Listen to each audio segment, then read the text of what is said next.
Já já a gente começa a live aí com o professor Belmiro, tirando algumas dúvidas, sabendo se a gente consegue ou não hipertrofiar dentro de casa.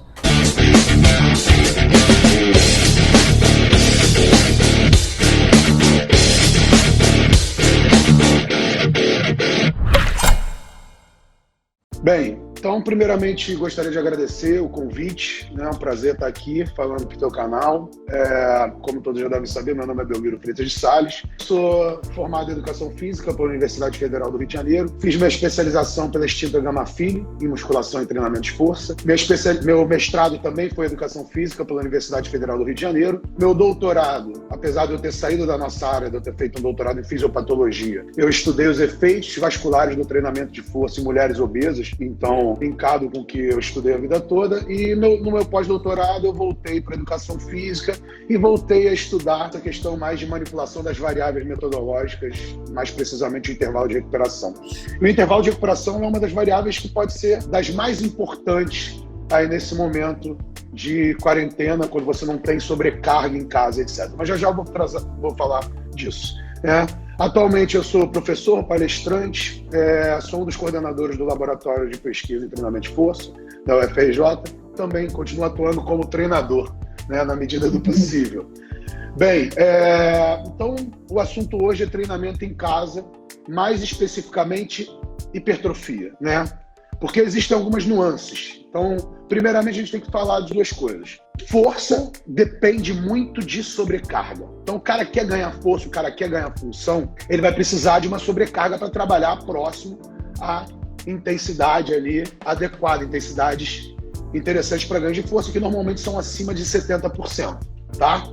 Mesmo assim, se a pessoa não é altamente treinada, fazendo treino em casa, mesmo sem sobrecarga, com exercícios calistênicos, com peso corporal, né, usando barra, usando TRX, usando elástico, usando halteres, mesmo que de pequenos pesos, você vai ter ganho em força, né? Mesmo agachando sem sobrecarga.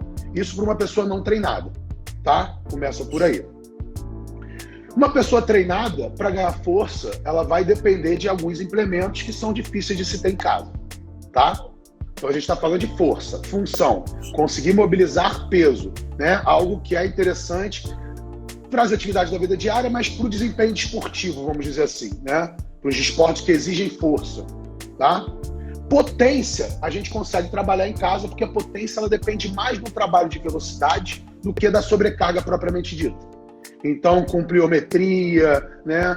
Com alguns tipos de exercício, classes de exercício, você consegue trabalhar e fazer uma manutenção de potência em casa, tá?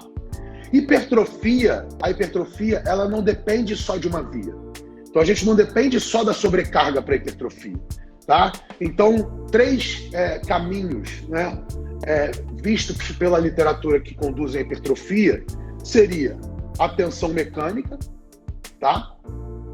Que é a magnitude da carga. O tempo de tensão, que necessariamente não tem relação da carga, mas tem o tempo seria em relação a quanto tempo você sustenta aquele trabalho de contrações repetidas, né? Então seria ali o tempo que o músculo está trabalhando dentro de uma série ou até mesmo dentro de uma sessão de treinamento, tá? Então isso aí já indica que você, talvez com menor sobrecarga, você possa trabalhar em cima do tempo de tensão. E aí entra também como talvez uma variável a periodização, quando a gente fala nesses termos também, ou a periodização, nesse caso, ela não entra aí?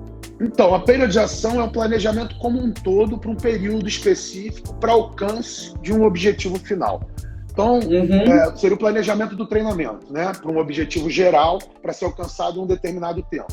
Então, você pode montar uma periodização pensando aí num tempo de quarentena. Vou montar um planejamento dentro desses 1 mês, 2 meses, né? Não vai ser uma periodização, vai ser uma montagem de um programa, né? Mas você pode planejar e tentar encaixar esse período de quarentena dentro do macrociclo, né? Mas isso aí seria já um planejamento mais abrangente. Eu estou falando do específico, no treino mesmo. Certo. Então, falando de hipertrofia, a gente poderia elencar aí como estímulos ou desencadeadores da hipertrofia: tensão mecânica, o tempo de tensão, que tem relação direta com a tensão mecânica, né? Mas não tem relação direta com a magnitude do peso, e sim com a duração do estímulo, que teria também relação com o volume de repetições, tá? E o que é desencadeado pelo volume de treinamento e pela densidade do treinamento, que é o estresse metabólico, tá? A tensão mecânica também tem relação com dano muscular. Então, num treino mais leve, dentro de casa, você vai ter menor dano muscular, menor sobrecarga. Vai ter menor tensão mecânica. Então, você pode priorizar o estresse metabólico, tá? E aí, como é que você vai fazer isso? Você vai fazer isso priorizando volume e densidade, tá? Então, cara, existem dados na literatura, por exemplo, que mesmo com cargas muito leves, de até 20%, né, você tem ganhos em iniciantes em força e hipertrofia, tá? Estudo recente. Em relação a iniciantes avançado também. Tem alguns estudos, inclusive estudo do Schoenfeld, conduzido com bem avançados, que ele chama de well-trained, né, bem treinados, e os caras treinando com 8 a 12 repetições num grupo, e o outro grupo treinando com 25 a 35 repetições por exercício, por série por exercício, os caras têm hipertrofia equiparável. Só que o cara que treina com 25 a 35 repetições, ele tem ganhos de força reduzidos, tem mais ganhos de resistência, enquanto o cara que treina com 8 a 12 repetições tem maior ganho de força e menor ganho de resistência. Mas os dois protocolos geram ganho de força, hipertrofia e resistência muscular localizada, tá? Para hipertrofia, os dois protocolos são equiparavelmente positivos, tá? Então, a gente tem um consenso hoje da literatura mais recente que peso, sobrecarga não é determinante para hipertrofia, tá? Então, inclusive, tem meta-análise mostrando isso aí, né? Cargas abaixo de 60% podem gerar hipertrofia equiparável a cargas acima de 60%. Só cargas abaixo de 20% seriam contraproducentes, tá? Mesmo assim, elas gerariam hipertrofia iniciante. Como a gente está num momento que a gente tem que ter cuidado com a baixa na imunidade, eu recomendaria trabalhar próximo à falha, mas não na falha. E aí, como é que a gente vai trabalhar a próxima falha? Com o conceito de repetições de reserva. Então, eu ia fazer 32 na falha, eu paro em 30 repetições.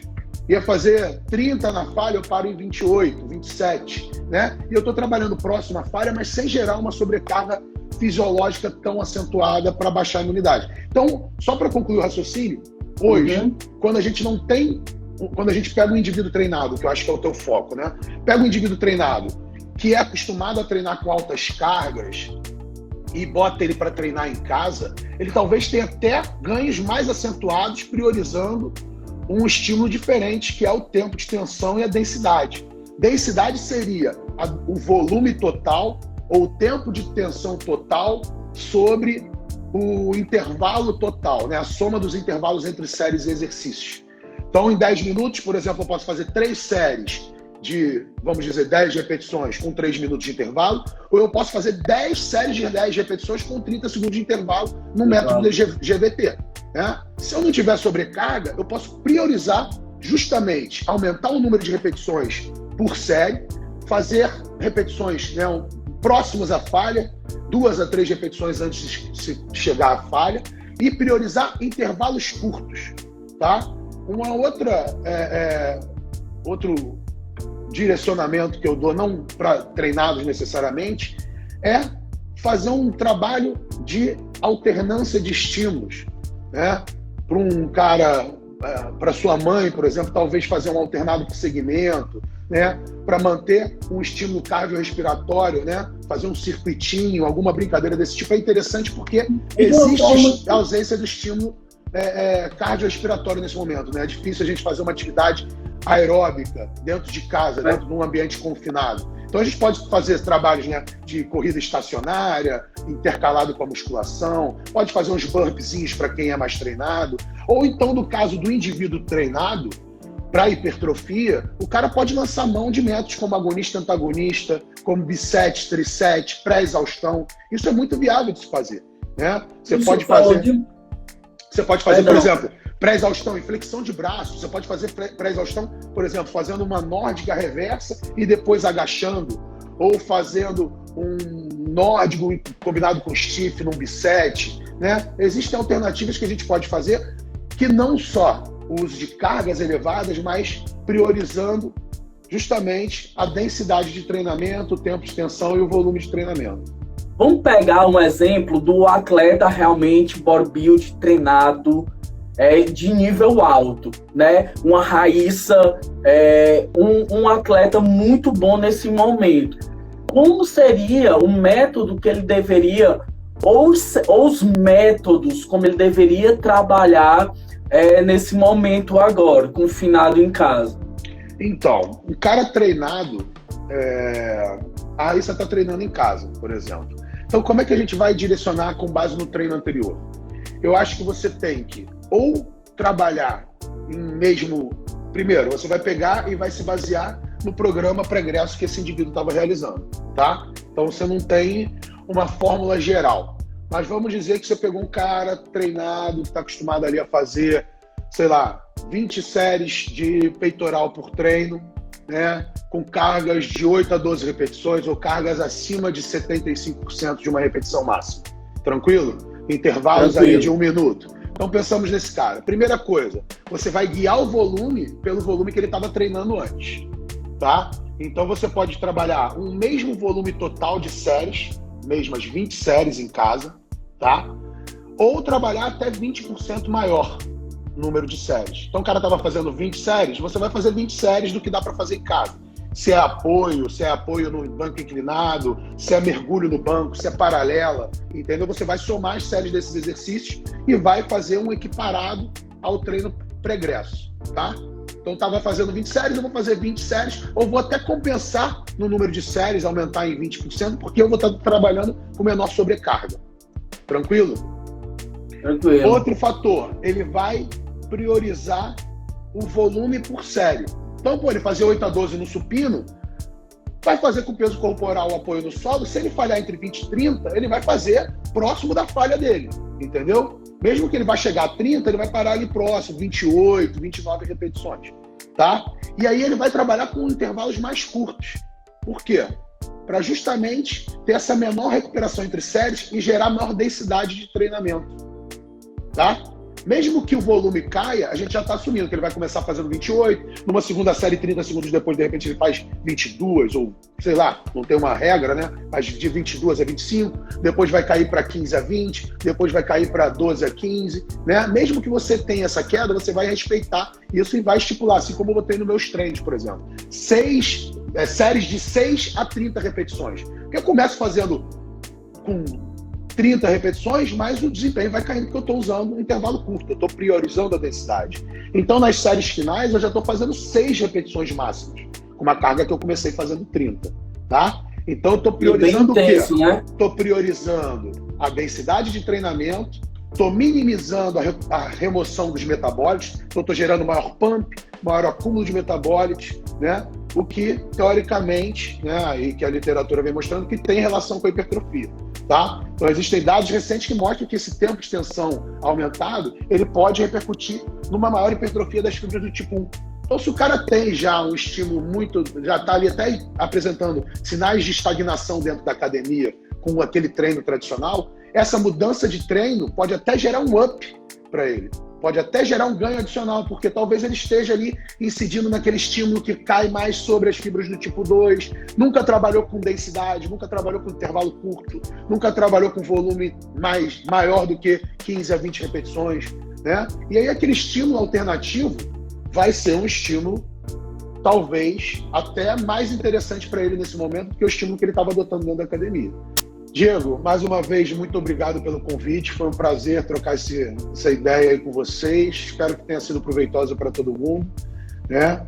E até breve, pessoal. Em breve tem outra live aí, que agora é a era das lives, né?